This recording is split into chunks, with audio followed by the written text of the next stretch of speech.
Schools are going back July 1st in Philadelphia, and we unpack Inman Online Connect. Tune into Toole Time right now.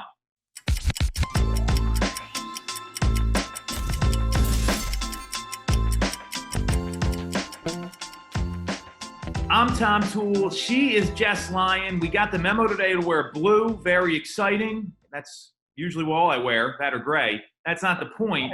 Point is, we got some great news to talk about that is non-coronavirus related for the most part, which I'm excited about because I'm looking forward to talking about things a little more relevant here than what we've been going over for the past 10 weeks. So let's start with some information and news that came out yesterday that Pennsylvania has said in-class teaching can resume on July 1. The school's got some issues to resolve. Jess, what do you think about all this?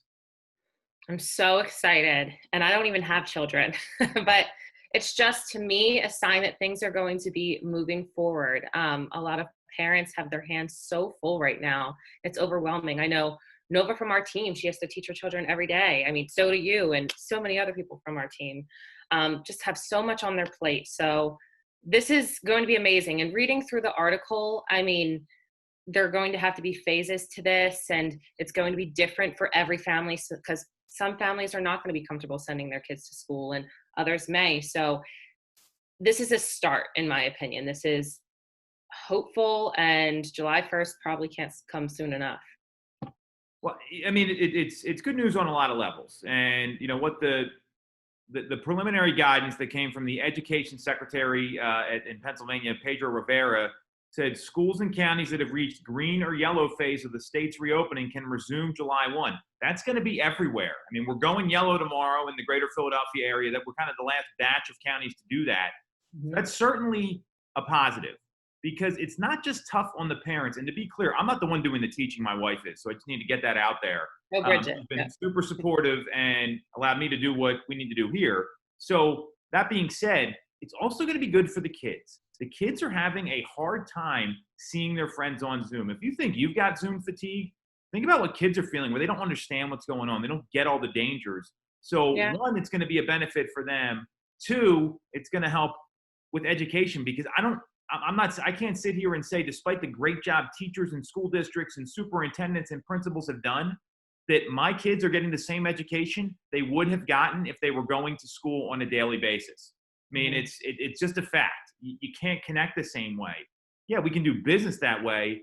These are like little kids. Their minds are still forming. So I'm clear this is going to be important for the kids as well. And we got an email last night. It's funny this came up because as soon as this happened, we heard from Superintendent Copeland at Lower Merion School District.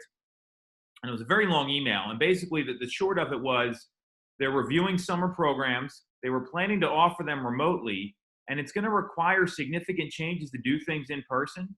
And therefore, they're anticipating that some of the summer programs might have to be remote. However, and this is the best line of the whole email. If we can offer in-person summer learning opportunities, we will. And we are working to develop new programming to enable that effort. Big deal. That's saying, hey, our plans changed. We're pivoting. We're committed to the kids here. And then there's a couple considerations, right? You got health and safety, curriculum and instruction, rapid response, facilities, all these things they got to work out. And they even said that, you know, transportation, it's probably going to be a lot easier if the parents drop their kids off at school rather than having them ride a bus. Like, this is some of the stuff they got to work through. So the fact that they moved that quickly on it, I mean, this announcement came out yesterday. The email came out at 5:04 p.m.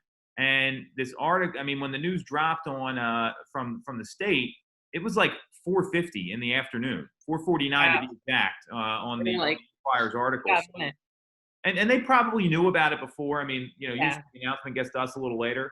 But to me, it sounds like the schools are ready for it. I know the kids want it. I know the parents definitely want it. And this is kind of piggybacking off daycare being able to open up when you're yellow too, because our youngest daughter's daycare is opening on Monday because we're a yellow county. And here's the catch with that. That daycare also offers enrichment for half-day kindergarten, and they're having a summer camp for kids a certain age. I'm curious to see what this is going to look like. I mean, all these summer programs, yes, and it's going to be an evolving conversation, but come end of August, September, kids going back to school, what does that look like? Are they wearing masks? Are they wearing gloves? It's very interesting to see how this is all going to play out. I'm sure you're going to have a lot more information on it before I do. Well, and so what I will tell you is that at the Cambridge school, we send our daughter Bryn, and our daughter Gina goes there for morning enrichment. She's not going back there yet, Gina, because she's still in kindergarten. Mm-hmm. So the requirements at daycare are that teachers have to wear masks, and the students don't. So I mean, Bryn's 3.5. Like, I mean, you think you're going to get a 3.5-year-old to keep a mask on? I mean, but they are like taking temperatures. Only one parent can drop off, those sort of things. So there are all these rules and guidelines of what you need to do. Well, yeah, and I mean, the reality is, like, I saw pictures on social media of Westchester School District high school graduation yesterday, and it was from a friend of mine who's got a kid there. So they had like a drive-by graduation. The graduate got out, didn't have a mask on. The other people did, and they took it, and then they did a photo opportunity. So, and if you saw the governor, right, during all this craziness going on with these protests and everything else, he was in a march and wasn't socially distancing at all. So there's a lot of things, right? Say that again. I'm saying it makes you think. You do see these protests, and some of these officials aren't wearing masks, and they're telling us to wear masks and how to be safe and things like that. So what are we supposed to be doing here?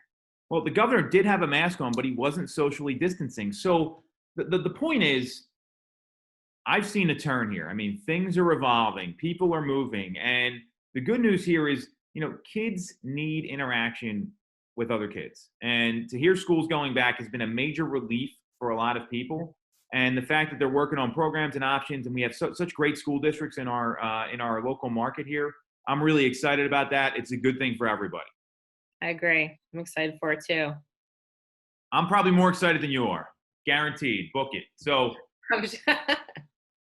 Inman Connect, right? If you guys don't know what Inman Connect is, it's like the #1 like news outlet for real estate, and they've been having their online connect, because usually they have 2 of them in person. There's one in like San Fran, one in New York.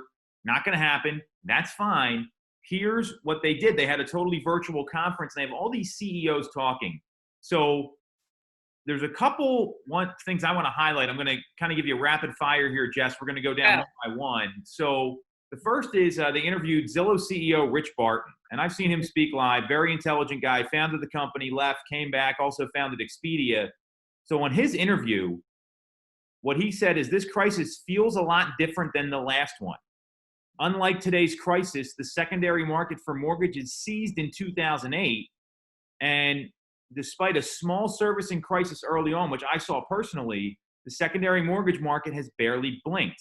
This is due to the industry getting a lot smarter, and we're more robust now than we were then. What do you think about all this? I was reading through this article, and it was funny because you can see them kind of like making jokes through the whole thing. But there was a line in there that he said that the industry is going to turn like so much quicker than it would have given this crisis hadn't happened. So, I mean, I think it's 100% right. I think we're going to see technologies be adapted much faster. Something that would have maybe taken 10 years will take maybe 3 or 5 years. And the teams and the agents and the brokerages that are willing to adapt that quicker. I mean, we adapted so quickly given everything that has been going on.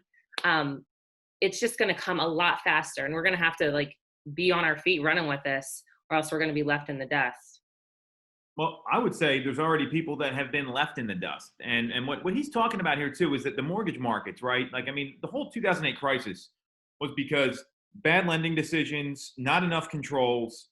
It was a lot of like, hey, you got a pulse, here's your mortgage. That didn't happen this time. This is totally different. And that lasted a lot longer. That was a true economic crisis. This is an economic crisis, but it wasn't it's not a result of an economic issue. It's a result of a pandemic, very different.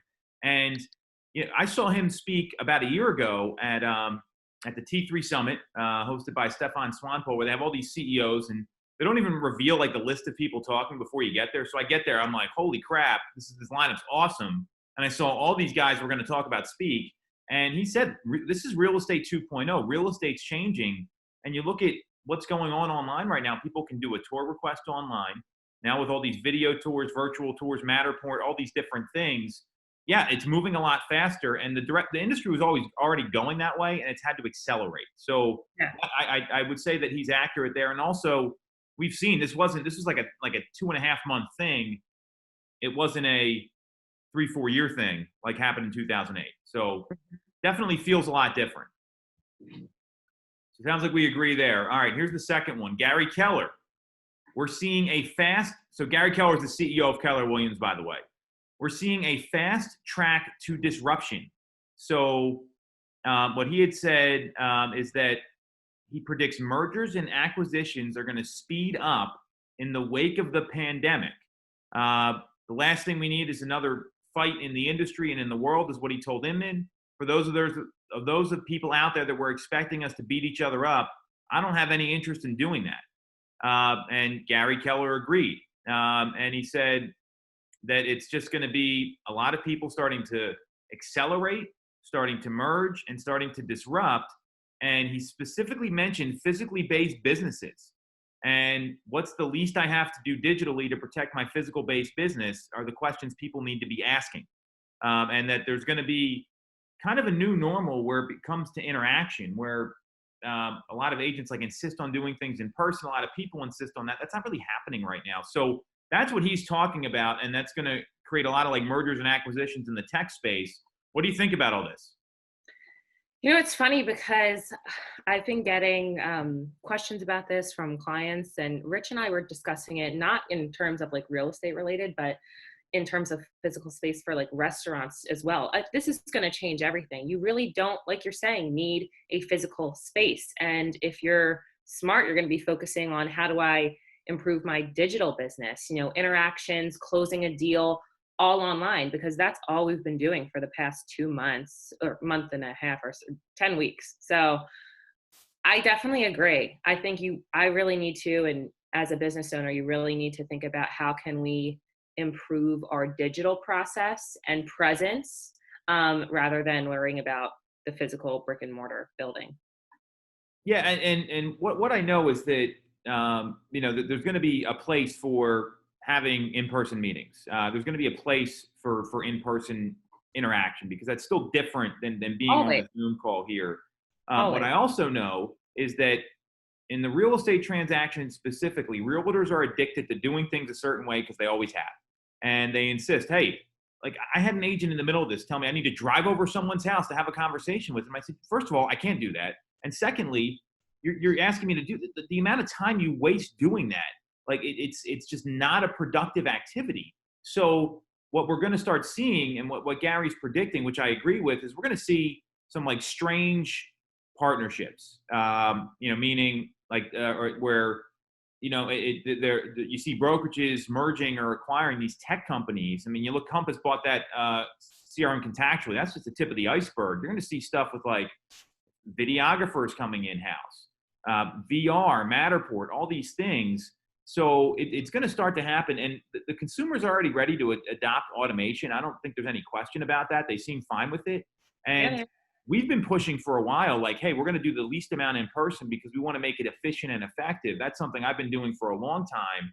And, the in-person meeting to talk about something, where you drive over and do all that, I mean, it's just, you can't do that anymore. You're not able to. So I totally agree with what he's saying. And we're going to see some winners and losers here in the next 12 to 18 months in terms of companies that pivot quickly and companies that don't. And even on like the local agent level, the people that don't pivot, they're going to be out of business. So I totally agree. There's going to be a lot of disruption with the folks that adopt doing things like this over a Zoom call versus insisting on the in-person meeting, because it's going to alienate a lot of people.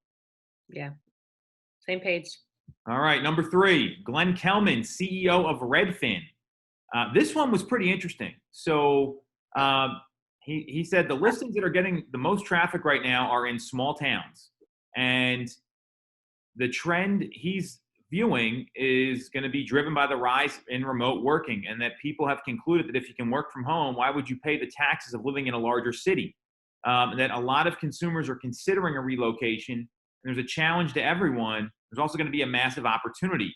So basically, 1 in 4 listings in major metropolitan areas, they're going to have a virtual tour done. We've already talked about that. But a lot of this is going to be a lot of folks moving out of cities. And he was talking about that on CNBC a couple weeks ago. So, he's also talking about everyone kind of consolidating their operations, broker, title, mortgage, all into in-house. So it makes it easier for the consumer. They can do less in person. So I'm hearing a lot of efficiency and effectiveness predictions from him. What do you think about all this? I mean, yeah, it's kind of a summary of the other articles too. Efficiency, people doing everything under one roof, make it a streamlined process for your clients. What I thought was interesting is when they were discussing people, getting out of cities. Are people going to be moving into cities? And I've been having this conversation a lot over the past few days. Do you really need to live in Philadelphia and pay that wage tax when you can work remotely? And like you're saying, there will always be a place for a physical office, but if we can avoid being in a city paying that tax. I mean, I've had investors call me over the past 2 days and be like, I want to get rid of my investments here. Is that a little bit fast? I mean, I don't know, but you really don't know what's going to happen in the next 3-5 years. So it's he has a good point here. Well, and I don't know if this was before. I mean, I think this was this week. So, I mean, obviously, with all the rioting going on too, like people want to be safe. I mean, that was a little crazy. It's been going on all over the country. So, I do see that happening. And mainly, I mean, the city wage tax. I mean, you move out of Philadelphia, you get a 4.5% raise automatically, no matter what. So, if you're going to make more money, maybe you live right outside Philadelphia. I mean, so that to me is a no-brainer. But also, like, there's the issue of it costs more to buy property in major metropolitan areas. So when you move to the suburbs, you get more bang for your buck. So, and even in the Philadelphia area, the further west you go, the prices drop for the most part, unless there's like something screwy going on. So, pretty accurate observation. I know they're seeing that a lot in New York. I know they're seeing it in other major cities. We're seeing it here with a lot of people relocating out of Philadelphia. And a lot of times it's due to their family situation too. You got kids, you want to get them into schools, all that sort of thing. So another pretty good observation. So far we're 3 for 3 on agreement. I got one more here. This one's going to be a quick hitter. And it's from the Howard Hanna CEO, Helen Hanna Casey. And she's saying the full impact of unemployment is not going to be known yet in the real estate market. And the current demand that we see is because of lack of inventory. What do you think about all this? I mean, we've been seeing lack of inventory for a while now. And I agree with her. You're not going to see the effects of unemployment for quite some time. And I know that we were discussing on one of our team meetings the other day that a lot, I don't remember what percentage, but of the unemployment is coming from like bartenders and servers and things like that. And are they at the phase yet to purchase a home? It's all questionable. And the people that I see buying houses right now, I mean, they're not unemployed, they're saving their money. And there's a lot of people at the same time who've just been in home for so long, they want to go out and buy a house. They are looking online and they see pictures that they love. A lot of the agents are doing virtual tours and they can really get a better feel than in person. So, I mean, my experience in the past few weeks is this summer is going to be amazing and we are not going to feel the effects of the unemployment for maybe in the fall. So I actually disagree with her on this. We don't know what the effects of unemployment are going to be because you said you don't remember the percentage. 37% of people who applied for unemployment are in the service industry. Right. For the most part, those people aren't buying properties. Home ownership is at the highest rate in a long time. It's at 65.3% in the country. And that means a lot more people are buying homes. So, and the other thing here too is a lot of people are going back to work now. We've been in one of the most restrictive metro markets in the country, probably the most, maybe besides New York. And because of that, and because people are going back to work, we got to see how this is going to play out. We don't know that if they're getting their jobs back, if they've been furloughed or whatever the situation is. So, Sarah, you got to go. All right, let's try this again. So we don't know what the situation is going to be and how that's going to play out. So if I don't agree. We don't know what the effects are. We'll see them later, but people are going to be getting their jobs back. Now, there's some businesses that are going to close down totally. I mean, especially a lot of these restaurants where they haven't worked for 9 weeks, then they got looted and the place got destroyed. Like that business may close permanently. So that's another issue we're going to have to deal with. So I don't think anyone knows how it's going to play out, and the effects aren't determined because we don't know what the actual employment rate is going to be.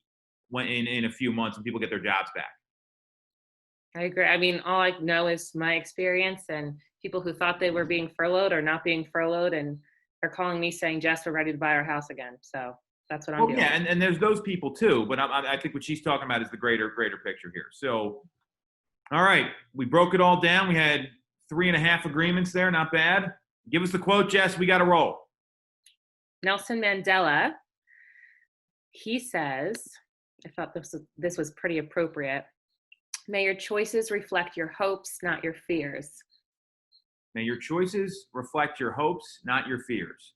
So there's a lot of fear out there right now. And, fear can lead to paralysis, and hope is a real thing. Like, that's actually like a basic human need people need to have.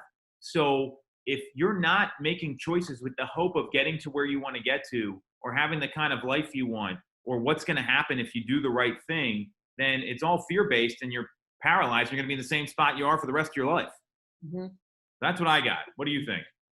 I think if you're making your choices and you base your actions off of fear, you're going to make the wrong one, and you're never going to get to something that you're dreaming about. If you make your choices based on what you're hoping for, what you're dreaming of, and you kind of step out of that comfort zone, you're going to learn a lot, and you're going to accomplish so much more. I feel like this really applies right now. People who are acting out of fear, it's doing a lot of harm, and people who are being hopeful are making a lot of change.